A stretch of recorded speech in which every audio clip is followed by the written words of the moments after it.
नमस्कार, मैं भावना ठाकुर और आप देख रहे हैं कोहराम लाइव। राष्ट्रपति द्रौपदी मुर्मू ने कहा कि साल 2047 तक शिक्षित और समृद्ध भारत बनाने का लक्ष्य रखा गया है। इसके लिए अनुकूल परिस्थितियों को बनाना होगा। ऐसे में यहाँ के जिन युवाओं को पढ़ाई के बाद मेडल मिला है, वे अपने लिए अच्छे जीवन का निर्माण ही नहीं, देश और समाज के निर्माण में भी महत्वपूर्ण भूमिका निभाए। विश्व गुरु बनने के सपने को पूरा करने और आने वाली पीढ़ी को इसका लाभ देने के लिए ये जरूरी है कि युवा जिस क्षेत्र में काम करे वो समृद्ध और विकसित भारत के निर्माण के लिए काम करे। मौका था सेंट्रल यूनिवर्सिटी ऑफ झारखंड के तीसरे दीक्षांत समारोह का। महामहिम ने CUJ के 3 स्टूडेंट्स को चांसलर मेडल, 58 को गोल्ड मेडल और 29 को PhD की डिग्री दी। उन्होंने कहा कि हमारे देश के युवा इस देश के सबसे बड़े प्राकृतिक संसाधन है। आबादी में 55% से अधिक युवा वर्ग के ही है। साल 2030 तक दुनिया में हम तीसरी सबसे बड़ी अर्थव्यवस्था बनने वाले हैं। राष्ट्रपति द्रौपदी मुर्मू ने CUJ के स्टूडेंट से देश की समृद्धि और विकास में अहम योगदान देने की अपील की। समारोह में शिरकत करने के बाद राष्ट्रपति ओडिशा के लिए रवाना हो गयी।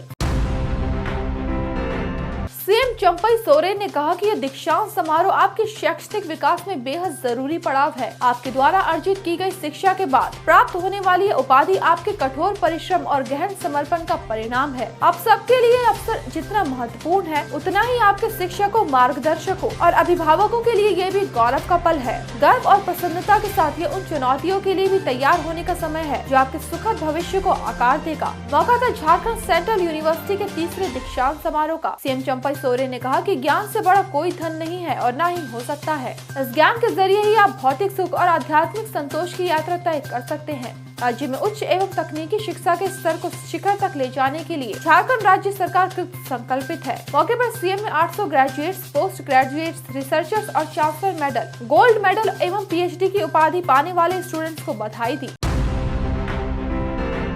झारखंड में बिजली उपभोक्ताओं को तगड़ा झटका लगा है। JBVNL की टैरिफ बढ़ाने के प्रस्ताव पर स्टेट इलेक्ट्रिसिटी रेगुलेटरी कमीशन ने मुहर लगा दी है। बिजली की दरों में 7.66% बढ़ाने की मंजूरी दी गई है। अब ग्रामीण इलाके के घरेलू उपभोक्ताओं को 6 रुपए 30 पैसे प्रति यूनिट की दर से बिजली बिल भरना होगा। वहीं शहरी इलाकों के घरेलू उपभोक्ताओं को 6 रुपए 65 पैसे प्रति यूनिट देने होंगे। बिजली की दरों में बढ़ोतरी शहरी और ग्रामीण क्षेत्र के घरेलू उपभोक्ता, कमर्शियल, एग्रीकल्चर और इंडस्ट्रियल उपभोक्ताओं के लिए बढ़ाई गई है। इससे पहले रेगुलेटरी कमीशन की ओर से 1 जून 2023 को बिजली की दर में बढ़ोतरी की गई थी। इस बार बढ़ाई गई बिजली की दरें 1 मार्च 2024 से लागू होंगी। कमीशन के इस फैसले से JBVNL को 7,547 करोड़ 15 लाख रुपए के राजस्व का फायदा होगा। कमीशन के अध्यक्ष AK गुप्ता ने कहा कि JBVNL ने 39.71% टैरिफ बढ़ाने का प्रस्ताव दिया था, जिस पर सुनवाई करने के बाद आयोग ने 7.66% टैरिफ बढ़ाने की मंजूरी दी है।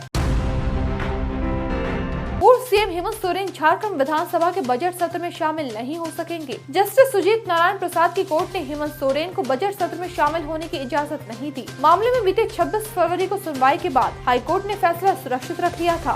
हेमंत की ओर से सुप्रीम कोर्ट के सीनियर अधिवक्ता कपिल सिब्बल ने पक्ष रखा। उन्होंने कोर्ट से कहा कि बतौर जनता के प्रतिनिधि हेमंत सोरेन के लिए बजट सत्र में शामिल होना बहुत जरूरी है। ऐसे में उन्हें अनुमति दी जाए। कोर्ट ने हेमंत सोरेन की याचिका को खारिज कर दिया।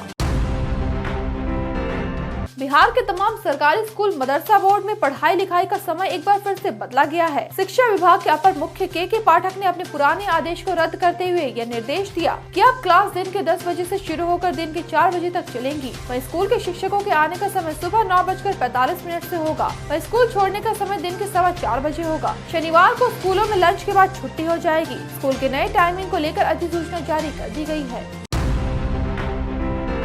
1 लाख रुपए का इनामी मोस्ट वांटेड अजय ठाकुर धरा गया। उससे दिल्ली से गिरफ्तार किया गया। पुलिस अभिरक्षा में उसे दिल्ली से कानपुर लाया जा रहा है। अजय को खोज निकालने के लिए यूपी पुलिस ने 3 अलग अलग टीम बनाई थी। अजय पर एक किशोरी का अश्लील वीडियो बनाकर उसे वायरल कर देने की धमकी देने का इल्जाम है। इल्जाम ये भी है कि बीते साल 3 मार्च 2023 को अजय के एक दोस्त ने इंस्टाग्राम पर दोस्त बनी लड़की को हुक्का बार में बुलाकर उसके साथ दुष्कर्म किया और फिर इस लड़की को अजय के हवाले कर दिया। अजय ने भी इस लड़की के साथ बुरा बर्ताव किया था। अजय के किस्से अनेक है। हालांकि अजय ने सोशल मीडिया पर एक पोस्ट जारी कर खुद को निर्दोष बताया है। गिरफ्तार अजय ठाकुर कानपुर के जरौली का रहने वाला है।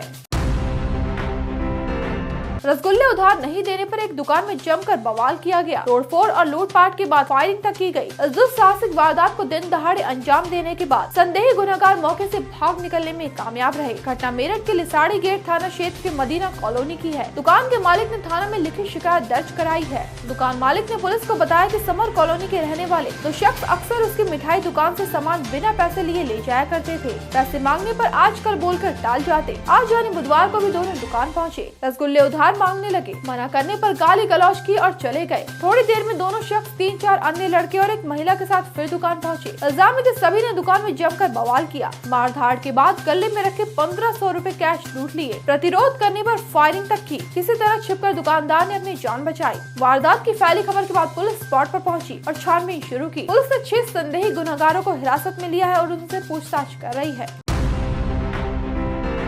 ज्वेलर्स कुणाल कुमार से बतौर रंगदारी 2 लाख रुपए मांगने वाले देव कुमार को अरेस्ट कर लिया गया है। देव कुमार ने बेउर जेल में बंद रवि गोप के नाम पर रंगदारी मांगी थी। बीते 25 फरवरी को कुणाल को व्हाट्सएप पर ऑडियो मैसेज भेजकर रंगदारी मांगी गई थी। रंगदारी नहीं देने पर जान से मारने की धमकी भी दी गई थी। इस संबंध में दानापुर थाना में केस दर्ज किया गया था। गिरफ्तार देव कुमार आर्म्स एक्ट मामले में जेल जा चुका है। दानापुर के गुसाई टोला का रहने वाला है। ऐसे ही दिन भर की बड़ी खबरों के लिए जुड़े रहिए कोहरामलाइव.com के साथ।